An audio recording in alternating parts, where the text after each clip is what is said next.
ಇದು ವಿಷ ಹೀರುವಂತ ಕಲ್ಲು. ವಿಷ ಇರುವಂತ ಕಲ್ಲು. ಇದು ಹೇಗೆ ಬಳಸ್ತೀರಾ ನೀವು ಇದನ್ನ ಹಾವು ಕಚ್ಚಿದ ಗಾಯಕ್ಕೆ ಇಟ್ಟರು ಕೂಡಲೇ ಅದು ವಿಷ ಹೋದಂತರ ಅಲ್ಲಿ ಹಿಡ್ಕ ಅರಮ ನಮ್ಮ ಹಳ್ಳಿ ಬಸಲಿ ಅರಮರ ಸೊಪ್ಪ ಅಂತ.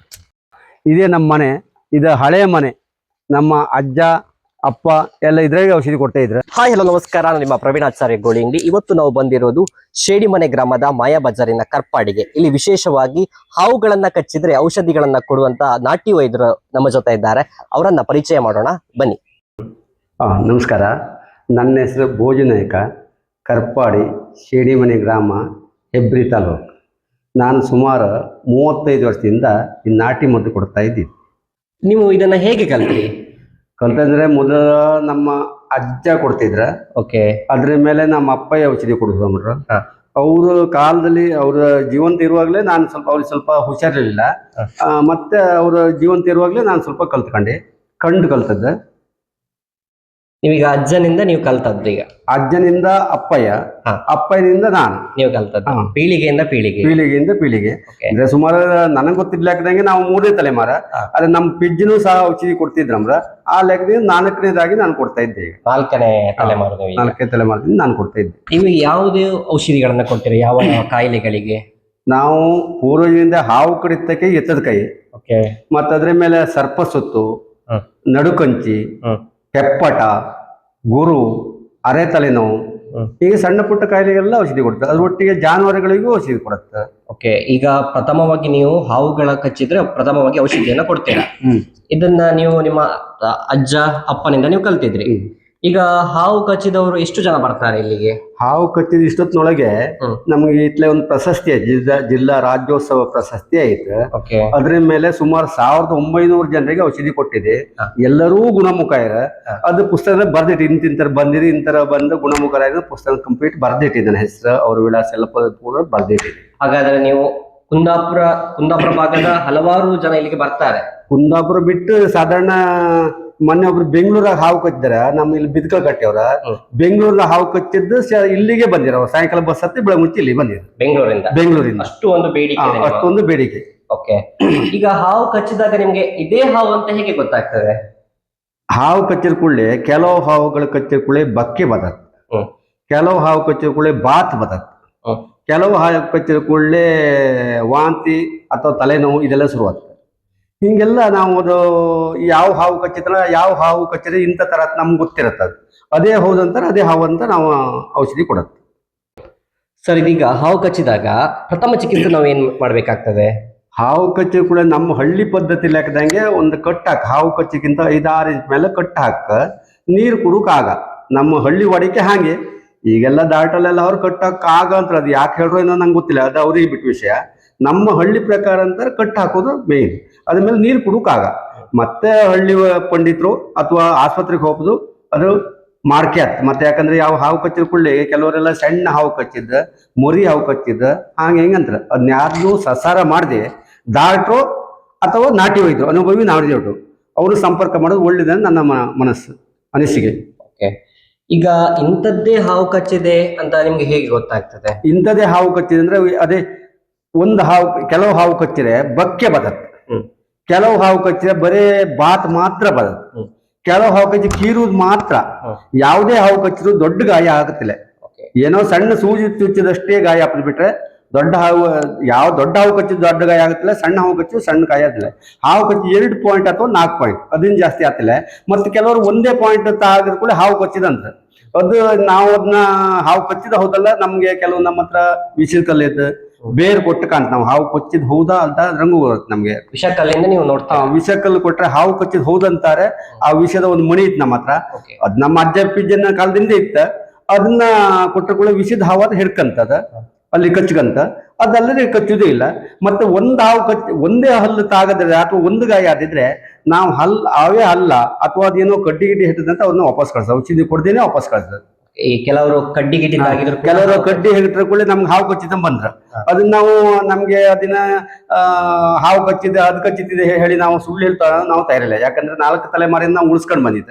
ಹಾಗಾಗಿ ಅದನ್ನೆಲ್ಲ ಹೇಳಿ ಸುಳ್ಳು ಹೇಳಿ ಇನ್ನೊಂದು ಮತ್ತೆ ಹೇಳಿ ದುಡ್ಡು ಮಾಡೋ ಪ್ರಶ್ನೆ ನಮ್ಮ ಹತ್ರ ಇಲ್ಲ. ದುಡ್ಡು ಮಾಡಿದವ್ರು ನಾನು ಎಷ್ಟೋ ಮಾಡ್ತೇನೆ. ಪಿಜ್ಜಾ ಕಟ್ಟರ್ ಮನೇಲೇ ಇದ್ದೀನಿ ನಾನೀಗ. ಇದೀಗ ವಿಷವನ್ನ ಇದು ವಿಷ ಇರುವಂತ ಕಲ್ಲು. ಈ ಕಲ್ಲ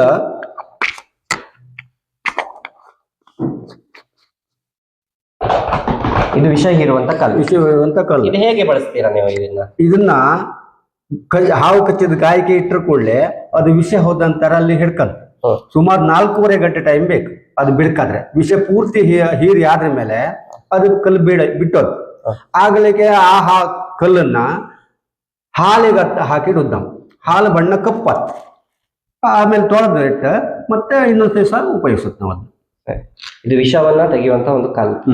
ಇದನ್ನು ಬಿಟ್ಟು ಬೇರೆ ಏನು ಉಪಯೋಗಿಸ್ತೀರಾ? ಇದನ್ನ ಇಟ್ಟು ನಾವು ಅವ್ರಿಗೆ ಸೀರಿಯಸ್ ಆದ್ರೆ ಪಾರ್ಟಿ ಬೇರೆ ಕೊಟ್ರೆ ಬಾಯಿಂದಲೇ ವಿಷ ತೆಗಿತ್ತು. ಹೌದಾ? ಬಾಯಿಂದ ಹಿಪ್ಪಿ ವಿಷ ತೆಗಿತ್ತು.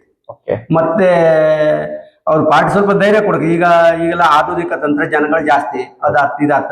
ನಮ್ಗೆ ಈಗ ನಾವು 4 ತಲೆಮಾರಿಂದು ಅದನ್ನೇ ಮಾಡ್ತಾ ಬಂದೆ. ಯಾರಿಗೂ ಏನೂ ತೊಂದರೆ ಆಗ್ಲಿಲ್ಲ. ಬಾಯಿನ ವಿಷಯ ಹಿಡ್ಕೊಳ್ಳಿ ಏನೂ ತೊಂದರೆ ಇಲ್ಲ. ಅಜ್ಜ ಸುಮಾರು 106 ವರ್ಷ ಬದುಕಿರ.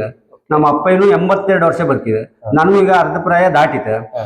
ಆದ್ರೂ ನಾವೀಗ ಕೆಲವು ಸೀರಿಯಸ್ ಆದ ಪಾರ್ಟಿಗೆ ಕೆಲವು ಜನ ಇದ್ರಿಲ್ಲ, ಆಸ್ಪಾಸಾಗೆಲ್ಲ ಇದ್ರೆ ಸೀರಿಯಸ್ ಆದ್ರಿಂದ ನಾವು ಬಾಯಿಂದ ಕಚ್ಚಿ ವಿಷಯ ತೆಗಿತೀವಿ. ಬಾಯಿಂದ ತೆಗೋದಂದ್ರೆ ಕೂಡಲೇ ತೆಗೋಕತ್ತ.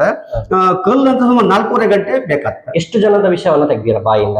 ಬಾಯಿಂದ ತುಂಬಾ ಜನದ ಲೆಕ್ಕ ಬಿಚ್ಕೊಂಡ್ಲೆ ಅದು ತುಂಬಾ ಜನ ತೆಗಿ ಎಲ್ಲ ಸಕ್ಸಸ್ ಆಗಿ ಎಲ್ಲ ಸಕ್ಸಸ್. ಇಲ್ಲಿವರೆಗೆ 1992 ಜನ. ನಿನ್ನೆ ಮಧ್ಯಾಹ್ನ ಒಬ್ರು ಬಂದಿರ, ನಿನ್ನೆ ಸಾಯಂಕಾಲ ಒಬ್ರು ಬಂದಿರ, ಮೊನ್ನೆ 3 ಗಂಟೆ ರಾತ್ರಿ ಬಂದಿರ.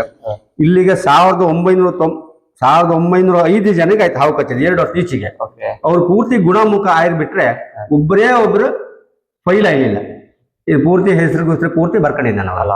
ಈಗ ಬೇರೆ ಬೇರೆ ಊರುಗಳಿಂದ ನಿಮ್ಗೆ ಇಲ್ಲಿಗೆ ಬರ್ತಾರೆ ಸಾವಿರಾರು ಜನ, ಔಷಧಿಗಳನ್ನ ಪಡಿತಾರೆ, ಗುಣಮುಖ ಕೂಡ ಆಗ್ತಾ ಇದ್ದಾರೆ. ನೀವು ಹಾವು ಕಚ್ಚುದನ್ನ ಬಿಟ್ಟು ಬೇರೆ ಯಾವುದಕ್ಕೆ ಔಷಧಿಯನ್ನ ಕೊಡ್ತೀರಾ? ಈಗ ಸದ್ಯಕ್ಕೆ ಹಾವು ಕಚ್ಚಿದ್ ಬಿಟ್ಟು ಸಾಕು ಪ್ರಾಣಿಗಳಿಗೆ ಔಷಧಿ ಕೊಡುತ್ತೆ. ಸಾಕು ಪ್ರಾಣಿಗಳಿಗೆ ಮುಳಿ ಬಿಟ್ರೆ, ಮತ್ತೆ ಥಂಡಿ ಕಾಯಿಲೆಗೆ, ಮತ್ತೆ ಬಾಲ ನಾಗರ ಹಿಡಿದ್ರೆ ಇದಕ್ಕೆಲ್ಲ ಔಷಧಿ ಕೊಡುತ್ತೆ ಸಾಕು ಪ್ರಾಣಿಗಳಿಗೆ. ನಿಮ್ಮನ್ನ ಭೇಟಿ ಆಗ್ಬೇಕಾದ್ರೆ ಯಾವಾಗ ಸಿಗ್ತೀರಾ ನೀವು ಮನೆಯಲ್ಲಿ? ನಮ್ಮನ್ನ ಭೇಟಿ ಹಾಕಿದ್ರೆ ಈಗೆಲ್ಲ ದೂರವಾಣಿ ಫೋನ್ ಸಂಪರ್ಕ 24 ಗಂಟೆಯೂ ನಮ್ದು ಸರ್ವಿಸ್. ಓಕೆ, ನೋಡಿ ವೀಕ್ಷಕರೇ, ಇವರನ್ನ ಸಂಪರ್ಕಿಸಬೇಕಾದ್ರೆ ಸ್ಕ್ರೀನ್ ನಲ್ಲಿ ನಂಬರ್ ಕೊಟ್ಟಿದ್ದೇನೆ. ಯಾರಾದ್ರೂ ಹಾವು ಕಚ್ಚಿದ್ರೆ ಅಥವಾ ಏನಾದ್ರೂ ಒಂದು ಕಾಯಿಲೆಗೆ ಒಳಗಾಗಿದ್ದವರು ಇವರನ್ನ ನಾಟಿ ವೈದ್ಯರು ಇವರನ್ನ ಕಾಂಟ್ಯಾಕ್ಟ್ ಮಾಡಬಹುದು. ಸರ್, ಇದೀಗ ಔಷಧಿಗಳನ್ನೆಲ್ಲ ನೀವೇ ತಯಾರಿ ಮಾಡ್ತೀರಾ, ಮನೆಯಲ್ಲಿ ಗಿಡಗಳನ್ನೆಲ್ಲ ನೀವೇ ನಟ್ಟಿದ್ದೀರಾ ಅಂತ ಕೇಳಿಪಟ್ಟಿದ್ದೇನೆ. ಸೊ ಇದೆಲ್ಲ ಯಾವ ಬೇರುಗಳು ಸರ್? ಇದನ್ನ ಹೇಗೆ ಉಪಯೋಗಿಸ್ತೀರಾ? ಈಗ ಕೆಲವು ಬೇರುಗಳು ಇಲ್ಲೇ ಸಿಕ್ತು, ನಮ್ಮ ಆಸ್ಪಾಸಂಗೆಲ್ಲ ಸಿಕ್ತು. ಹಾವು ಕಚ್ಚಿ ಕೂಡ ಎಮರ್ಜೆನ್ಸಿ ನಾವು ಅದೇ ಬೇರಂತಂದು ಹಾವು ಕಚ್ಚಿದರಿಗೆ ಕೊಡುತ್ತೆ. ಮತ್ತೆ ಕೆಲವು ಬೇರುಗಳು ಅಂಗಡಿ ಸಾಮಾನಿಂದ ತರ್ಕತ್. ನಾವು ಕೆಲವು ಬೇರುಗಳು ಇಲ್ಲಿ ಸಿಕ್ಕುದಿಲ್ಲ.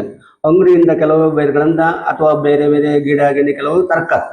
ಮತ್ತೆ ಇಲ್ಲಿ ಸಿಕ್ಕುವ ಬೇರಂದ್ರೆ ಹಾವು ಕಚ್ಚಿದ ಬೇರುಗಳಂದ್ರೆ ಅದು ಬಿಸಿಲು ಗಾಳಿ ಬೆಂಕಿ ಎಲ್ಲ ಗೊತ್ತಿರುತ್ತೆ. ನಟ್ಟಿ ಬಾಸದ ಔಷಧಿ ಹಾವುಗಳಿಗೆ ಆತಲೆ, ಹಾವಿನ ವಿಷಯಕ್ಕೆ ಆತಲೆ. ಆದ್ರಿಂದ ಇಲ್ಲಿ ಆಸ್ಪಾಸಂಗ್ ಕೆಲವು ಗಿಡಗಳನ್ನು ನಾವು ಸೇರಿಸಿ ಮತ್ತೆ ಅಂಗಡಿ ಬೇರುಗಳ ಕೆಲವೆಲ್ಲ ಸೇರಿಸಿ ಅದನ್ನೊಂದು ಎಣ್ಣೆ ಮಾಡತ್ತ, ಇಂಥದೇ ಒಂದು ತೈಲ ಮಾಡತ್ತ. ಇದನ್ನ ಗಾಯ ಕೊಳತಿಗಿರ್ತ ಹೊದಿದ್ರೆ ಆ ಗಾಯಕ್ಕೆ ಬಳಸುವಂತದ್ದು. ಮತ್ತೊಂದು ಪೌಡ್ರ್ ಇತ್ತು, ಗಾಯ ಕೊಳ್ತಾರೆ, ಈ ಪೌಡ್ರ್ ಹಾಕಿಸಿ ಕಚ್ಕೊಂಡು ಹುಣ್ಣು ಬರೋದು. ಈ ಪೌಡರ್ಗಳನ್ನ ನೀವೇ ತಯಾರಿ ಮಾಡೋದು ಹೇಗೆ? ಇದು ನಾವೇ ತಯಾರು ಮಾಡೋದು, ಇದೇ ಮಿಶ್ರಣ ಮಾಡೋದಲ್ಲ. ನಾವೇ ಅದನ್ನ ತಂದು ಫಸ್ಟ್ ಅದನ್ನ ಕಡಿಸಿ ಬುದ್ಧಿ ಹೊಡಿ ಮಾಡುವಂತದ್ದು. ಈ ಪೌಡರ್ ಯಾವ್ದು ಬಳಸ್ತೀರಾ? ಇದಕ್ಕೆ ಹಾವು ಕಚ್ಚಿ ಕೊಳ್ತದ ಗಾಯ ಇರುತ್ತೆ. ಕೆಲವರು ಅಲ್ಲಿ ಇಲ್ಲೆಲ್ಲ ಹೋಗಿ ಬೇರೆ ಬೇರೆ ಔಷಧಿ ಮಾಡಿ, ಕೆಲವು ಸಾಬೀತ ಔಷಧಿ ಮಾಡ್ದೆ ಕೊಳ್ಸ್ಕೊಬತ್ರ ಅಂತವದ್ದಕ್ಕೆ ಈ ಹೊಡಿ ಹಾಕಿ ಮತ್ತೆ ಎಣ್ಣೆ ಹಚ್ಚಿಸಿ ಕೂಡಲೇ ಗುಣ ಬರೋಣ. ಬೇರೆ ಮೊದಲು ಹಿಂದೆ ಇದನ್ನ ಗುರಕ್ಕೆ ಉಪಯೋಗಿಸಿದ್ರು ಎಷ್ಟೋ ಜನ. ಹಲ್ಲೆಕಾಯಿ ಅಂತ ಇದನ್ನ ಮಣ್ಣು ನೆಲ, ಈಗೆಲ್ಲ ಸಿಮೆಂಟ್ ನೆಲ ಅಥವಾ ಟೈಲ್ಸ್ ಗಿಲ್ಸ್ ಆಗಿದೆ. ಇದು ಹಲ್ಲೆಕಾಯಿ. ಇದನ್ನ ಮಣ್ಣು ನೆಲದ ತೇಡಿ ಆ ಗುರಕ್ಕಿಟ್ರೆ ಅಲ್ಲಿಗೆ ಅಡಗ್ತಿತ್ತು. ಇದು ಕಿರಾತ್ ಕಡ್ಡಿ, ಇದು ನಮ್ಮಲ್ಲೇ ಇತ್ತು. ಇದನ್ನ ಬುದ್ಧಿ ಒಣಸಿಡೋದು ನಾವು.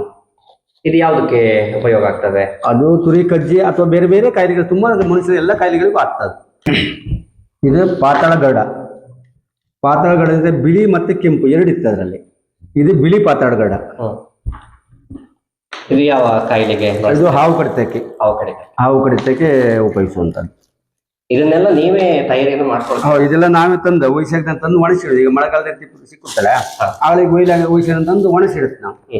ಆ ಒಣಸಿಟ್ರು ಕೂಡ ಅದನ್ನ ಡ್ರೈ ಕೊಡುತ್ತೆ. ಈಗ ಕೆಲವು ಹಾವು ಕಚ್ಚಿದ ಕೂಡ ನಮ್ ಗಿಡ ಸಿಕ್ಕುದಿಲ್ಲ, ಅದಕ್ಕೆ ನಾವು ಅದನ್ನ ತಂದು ಒಣಸಿಡುತ್ತೆ. ಇದು ನಿರ್ವಿಷ ಬೇರು, ನಿರ್ವಿಷ. ಇದು ಗಿಡ ಇತ್ತಿಲ್ಲ, ಇದನ್ನ ನಾವು ಒಣಸಿಡ್ತೀವಿ ಕೆಲವು ಸಲ, ಒಣಸಿಡ್ತಾರೆ ಎಲ್ಲ ಹಾವು ಕಡಿತಕ್ಕೆ. ಇದೆಲ್ಲ ಹಾವು ಕಟ್ಟಿ ಉಪಯೋಗಿಸೋದು. ಅಂದ್ರೆ ನಾವು ಇಲ್ಲಿ ಸಿಗದಿದ್ದ ಬೇರೆ ಮಾತ್ರ ತಂದು ಒಣಸಿಡುತ್ತೆ. ಮತ್ತೆ ಅಕಸ್ಮಾತ್ ಸ್ವಲ್ಪ ದೂರ ಇರುತ್ತೆ ಕೆಲವು ಬೇರ್ಗಳ, ಅಲ್ಲಿ ತಪ್ಪೊಳಗೆ ಇವ್ರು ಸೀರಿಯಸ್ ಆಗ್ತದೆ, ಅದಕ್ಕೆ ನಾವು ತಂದು ಒಣಸಿಡುತ್ತೆ. ಕಡೆಗೆ ಹಸಿ ಬೇರೆ ಮತ್ತೊಂದ್ಸಲ ಆಲ್ರೆಡಿ ಎಲ್ಲ ಬೇರುಗಳನ್ನ ನೀವು ಸ್ಟಾಕ್ ಮಾಡಿ ಇಟ್ಕೊಂಡ್ರಿ. ಸರ್, ಇದೀಗ ನೀವು ನಾಟಿ ವೈದ್ಯರು ಅಂತ ಹೇಳಿದ್ರಿ, ಇದಕ್ಕೆ ನಿಮ್ಗೆ ಊರಿನವರ ಸಪೋರ್ಟ್ ಹೇಗಿದೆ? ಊರಿನಲ್ಲಿ ತುಂಬಾ ಸಪೋರ್ಟ್ ಇದೆ. ಯಾರು ಎಷ್ಟೊತ್ತಿಗೆ ಆದಿದ್ರು ಇಂತಲ್ಲಿ ಹೋಯ್ಲಿ ಇಂತಲ್ಲಿ ಬನ್ನಿ, ಅವರು ಯಾವ್ದು ಎಲ್ಲಿ ಕಾಯಿಲೆ ಗುಣ ಆಗ್ತಿದ್ರು ಅಲ್ಲಿ ಗುಣ ಮಾಡ್ತಾರೆ ಅಂದ್ರೆ ಸಪೋರ್ಟ್ ಇದೆ. ಹಾಕೋದು ಬಿಟ್ಟು ಕಡೆ ವಿಷಯ, ಆದ್ರೆ ಹೆಚ್ಚಿನ ಪ್ರತಿಯೊಬ್ಬರು ಸಪೋರ್ಟ್ ಮಾಡಿ ಇಲ್ಲಿ ಹೆಚ್ಚಿನ ಇಲ್ಲಿ ಪ್ರತಿಯೊಂದು ಕಾಯಿಲೆಗೂ ಬರ್ತಾ ಇರ್ತಾರೆ. ನಾವು ಆಪದ್ನ ನಮ್ಮ ಹತ್ರ ಆತ ಹೇಳುತ್ತೆ, ಆಗದಿದ್ರೆ ನಾವು ಆತಲೇ ಹೇಳುತ್ತೆ. ನಿಮ್ಗೆ ಈ ಸಂಘ ಸಂಸ್ಥೆಗಳೆಲ್ಲ ಗುರುತಿಸಿದ್ರ ಹೇಗೆ? ಈ ಸಂಘ ಸಂಸ್ಥೆ ಅಂದ್ರೆ ಮೊದಲ ನಮ್ಮ ಅಪ್ಪ ಬ್ರಿಟಿಷ್ ಗೌರ್ಮೆಂಟ್ ನಮ್ಮ ಅಜ್ಜನೇನು ವರ್ಗ ಮಂಚದ ಮೇಲೆ ಕೂಕೊಂಡು ಒಂದು ಶಾಲೆಗೆ ಹಾಕಿ ಗುರುತಿಸ್ರ ನಮ್ಮ ಅಜ್ಜನ. ಅದು ಬ್ರಿಟಿಷ್ ಗೌರ್ಮೆಂಟ್ ಹಂಗೆ.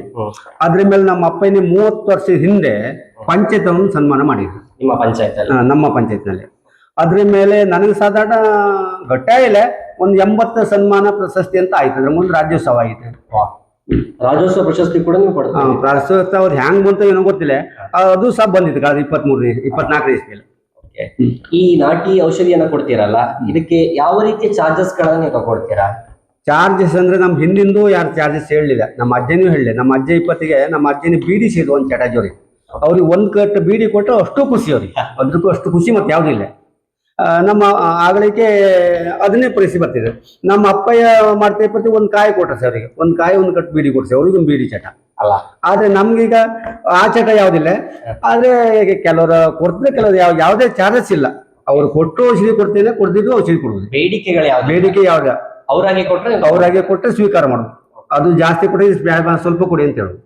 ಈ ರೀತಿಯ ಸ್ವಭಾವ ನಮ್ಗೆ. ಬೇಕಾದ್ರೆ ಇಷ್ಟು ಜನ ಹತ್ರ ಬೇಕಾದ್ರೆ ಫೋನ್ ಮಾಡಿ ಬರ್ಕೊಂಡಿದ್ವಿ, ಯಾರ ಹತ್ರ ಹಣ ಕೇಳಿದ್ನ ಅಥವಾ ಹಣ ಕೊಡ್ದಿದ್ರು ಔಷಧಿ ಕೊಡದೇ ಇದ್ನ ಬೇಗ ಕೇಳುದಿದ್ದು ನನಗಿಲ್ಲ. ಇಷ್ಟು ಜನ ಅಡ್ರೆಸ್ ಇದ್ದೀವಿ. ಹಾಗಾದ್ರೆ ನೀವು ಹಾವು ಕಚ್ಚಿದಕ್ಕೆ ಮತ್ತೆ ವಿವಿಧ ಕಾಯಿಲೆಗಳಿಗೆ ಔಷಧಿಯನ್ನ ಕೊಡ್ತೀರಾ? ಸಣ್ಣ ಪುಟ್ಟ ನಮ್ಗೆ ಗೊತ್ತಿರ್ಲಕ್ಕ ಹೆಚ್ಚಿನ ಕಾಯಿಲೆ, ಕೆಲವು ಸಣ್ಣ ಪುಟ್ಟ ಕಾಯಿಲೆಗೆಲ್ಲ ಔಷಧಿ ಕೊಡುತ್ತೆ. ಸರ್, ಈ ನಾಟಿ ವೈದ್ಯನ ಕಲಿಯುವುದು ತುಂಬಾ ಕಷ್ಟ. ನೀವು ತಂದೆಯಿಂದ ನೀವು ಕಲ್ತ್ರಿ, ಈಗ ನಿಮ್ಮ ಮುಂದೆ ಇದನ್ನ ಯಾರು ಮಾಡ್ತಾರೆ, ಹೇಗೆ? ಈಗ ಮುಂದಿನ ವಿಷಯ ನಾನು ಹೇಳುದಿಲ್ಲ, ಯಾಕಂದ್ರೆ ನಮ್ಮ ಮಕ್ಕಳು ಸ್ವಲ್ಪ ಓದಿದ್ರು. ನಮ್ಮ ಅಪ್ಪಯ್ಯ ನಮ್ಮ ಅಜ್ಜಯ್ಯ ಶಾಲೆಗೆ ಹೋಯ್ಲೆ, ಪಿಜ್ಜಿನ ನಾನು ಕಣ್ಣಂಗೆ ಕಾಣಲ್ಲ. ಅಜ್ಜ ಸಾಹಿತ್ಯ ಒಂದು 10-12 ವರ್ಷ ಪ್ರಾಯ ಐತೆ, ಆಳಿ ಕಂಡಿದೆ. ಅವರು ಅನರಕ್ಷಿತರು, ವಿದ್ಯೆ ಇಲ್ಲ ಅವರಿಗೆ. ನಮ್ಮ ಅಪ್ಪಯ್ಯನೂ ಶಾಲೆಗೆ ಹೋಯ್ಲೆ, ನಾನು ಇಲ್ಲ ಅರ್ಸಿನ ಶಾಲೆಗೆ ಒಂದು 6-3 ಕಲ್ತದಷ್ಟೇ. ಅದು ನಮ್ಗೆ ಜಸ್ಟ್ ಪಾಸ್ ಮಾಡೋದು, ಹೀಗೆ ದೂಡದು. ಮತ್ತೆ ಮಕ್ಕಳೆಲ್ಲ ತುಂಬಾ ಓದಿರ, ಅವರೆಲ್ಲ ಮಾತ್ರ ಬಿಡ್ತು ನನ್ಗೆ ಗೊತ್ತಿಲ್ಲ, ಅದು ಅವ್ರವ್ರಿಗೆ ಬಿಟ್ಟು ವಿಷಯ. ನನಗೆ 2 ಗಂಟು 1 ಹೆಣ್ಣು. ಈ ಬಿಲ್ಲಿಂದ 3 ಅಕ್ಷರ ಬರ್ದಿಟ್ಟಿದ್ದೆ ನಾನು. ನನ್ಗೆ ಗೊತ್ತಿದ್ದ ಅಕ್ಷರನ ಫುಲ್ ಬರ್ದಿಟ್ಟಿದ್ದೆ. ಇಂತಿಂತ ಔಷಧಿ, ಇಂತಿಂತ ಕಾಯಿಲೆ, ಇಂತ ಫುಲ್ ಬರ್ದಿಟ್ಟಿದ್ದೆ. ಕಲುವುದಾರೆ ಕಲೀಲಕ್ಕ, ಅದೇ ಕಲುವುದು ಬಿಡುದು ಅವ್ರಿಗೆ ಬಿಟ್ಟು ವಿಷಯ. ನಾನು ಇದೊಂದು ಔಷಧಿಗಳ ಗಿಡ. ಇದು ಯಾವ ಔಷಧಿ ಗಿಡ? ಇದು ಹಾವಿನ ವಿಷವನ್ನು ಹೀರುವಂತ ಗಿಡ. ಇದಕ್ಕೆ ನಿರ್ವಿಷ ಅಂದ್ರ. ಈ ಗಿಡಕ್ಕೆ ನಿರ್ವಿಷ ನಿರ್ಮೂಲ ಮಾಡುವಂತ ಒಂದು ಗಿಡ ಇದು. ನಮ್ಮ ಹಳ್ಳಿ ಬಸಲಿದಕ್ಕೆ ಅರಮರದ ಸೊಪ್ಪು ಅಂತ. ಇದಕ್ಕೆ ಬಳಸ್ತೀರಾ? ಇದು ನಾಯಿ, ಹಳ್ಳಿಯಲ್ಲಿ ಕೆಲವು ನಾಯಿ ಕಚ್ಚಿದ್ರೆ, ಸಾಕು ಪ್ರಾಣಿಗಳ ನಾಯಿ ಕಚ್ಚಿದ್ರೆ ಇದನ್ನ ಉಪಯೋಗಿಸೋದು ಈ ಗಿಡ. ಇದು ನಂದಿ ಬಟ್ಲು. ಇದು ಯಾವ ಇದಕ್ಕೆ? ಅದು ಮನುಷ್ಯಗೆ ಔಷಧಿ ಕೊಡುತ್ತೆ. ಇದು ಜಾನುವಾರುಗಳಿಗೆ. ಎಲ್ಲಾ ರೀತಿಯ ಔಷಧಿ ಗಿಡ ನಿಮ್ಮ ಮನೆಯಲ್ಲಿ ಇದೆ? ನಮ್ಮಲ್ಲಿ ಹೆಚ್ಚಿನ ಮಟ್ಟಿಗೆ ಕೆಲವು ಇತ್ತು. ಮತ್ತು ಒಯ್ದು ಇದೇ ನಮ್ಮ ಮನೆ. ಇದು ಹಳೆಯ ಮನೆ. ನಮ್ಮ ಅಜ್ಜ ಅಪ್ಪ ಎಲ್ಲ ಇದ್ರಾಗೆ ಔಷಧಿ ಕೊಡ್ತಾ ಇದ್ರು. ನಾನು ಸಹ ಇದೇ ಮನೇಲಿ ಔಷಧಿ ಕೊಡ್ತಾ ಇದ್ದೆ. ಈಗ ನಿಮ್ಗೆ ಔಷಧಿ ಯಾರಿಗಾದ್ರೂ ಬೇಕಾದ್ರೆ ಇಲ್ಲಿಗೆ ಬಂದ್ರೆ ಸೈ? ಔಷಧಿ ಬೇಕಾದ್ರೆ ಇದೇ ಮನೆಗೆ ಬಂದ್ರೆ ಸೈ, ಅಥವಾ ಫೋನ್ ಮಾಡಿ ಬಂದ್ರೆ ಎಷ್ಟೊತ್ತಿಗೆ ಸಿಗೋದು. 24 ಗಂಟೆ ಸರ್ವಿಸ್ ನಮ್ಗೆ. 24 ಗಂಟೆ ನಿಮ್ಮ ಸರ್ವಿಸ್ ಅನ್ನ ಕೊಡ್ತೀರಾ? ಇದು ಹಿಪ್ಲಿ ಅಂದ್ರೆ ಕಾಡು ಹಿಪ್ಲಿ ಅಲ್ಲ, ಒಳ್ಳೆ ಹಿಪ್ಲಿ. ಹಿಪ್ಲಿ ಗಿಡ ಇದು. ಇದು ಕಿರಾತ್ ಕಡ್ಡಿ, ಪಾತಾಳಗಡ, ಮನುಷ್ಯರಿಗೆ ಔಷಧಿ ಕೊಡುವಂತದ್ದು ಈ ಗಿಡ. ಗಿಡದ ಹೆಸರು ಅಂತ ಸರ್? ಇದಕ್ಕೆ ಹುಂತರ್ಕನ್ ಸೊಪ್ಪು ಅಂತ. ಮಾತ್ರವಲ್ಲದೆ ಈ ಕೃಷಿ ಚಟುವಟಿಕೆಗಳಲ್ಲೂ ಕೂಡ ತೊಡಗಿಸಿಕೊಂಡಿದ್ದೇವೆ. ಕೃಷಿ ಚಟುವಟಿಕೆ ಅಂದ್ರೆ ನಾನು ಟಿಲ್ಲರ್ ಹುಡುದು ನಾನೇ, ಸಾಗುವಳಿ ಮಾಡೋದು ನಾನೇ. ಈ ವರ್ಷ ಒಂದು 10 ಗೇತಿ ಸಾಗುವಳಿ ಮಾಡಿತ್ತು. ಕೃಷಿ ಬಗ್ಗೆ ಬಹಳ ಇಂಟ್ರೆಸ್ಟ್ ನನಗೆ. ಕೃಷಿಯಲ್ಲಿ ನಿಮ್ಗೆ ಏನಾದ್ರು ಪ್ರಶಸ್ತಿಗಳು ಸಿಕ್ಕಿದಾ? ಕೃಷಿ ಪ್ರಶಸ್ತಿ ಒಂದು ಇವರು ಕಾರ್ಕಳ ಟೈಗರ್ಸ್ ವತಿಯಿಂದ ಒಂದು ಪ್ರಶಸ್ತಿ ಜಿಲ್ಲಾ ರಾಜ್ಯೋತ್ಸವ ಪ್ರಶಸ್ತಿ ಸರ್ಕಲ್ ಮಾರಮ್ಮ ಬೆಂಗಳೂರು, ಕೆರ್ಜಾಡಿ ಗರಡಿ ಶಾರದೋತ್ಸವ ಪ್ರಯುಕ್ತ, ಕನ್ನಡ ಸಾಹಿತ್ಯ ಪರಿಷತ್ತು ಬೆಳವೆ, ಲಯನ್ಸ್ ಕ್ಲಬ್, ಹಾಲು ಉತ್ಪಾದಕರ ಸಹಕಾರ ಸಂಘ ಅಸಂಖಾನು, ಗ್ರಾಮ ಪಂಚಾಯತ್ ಮಡಮಕ್ಕಿ, ಬೆಳ್ಳಿ ಹಬ್ಬದ ಪ್ರಯುಕ್ತ ಗೂಳಿ ಅಂಗಡಿ, ಕಲಾ ಸಂಜೆ ಅಂಪಾರು, ವ್ಯವಸಾಯ ಸೇವಾ ಸಹಕಾರ ಸಂಘ ಬೆಳವೆ, ಹಿರಿಯಾಣ ಗರಡಿ, ಹಿತ್ತಾರಿ ದೇವಸ್ಥಾನ ಆರ್ಡಿ, ಸಮ್ಮಿಲನ ಕಿರಿಯ ಪ್ರಾಥಮಿಕ ಶಾಲೆ ಶೇಡಿಮನೆ, ಶಾಲಾ ವಾರ್ಷಿಕೋತ್ಸವ ಅಸಂಖಾನು.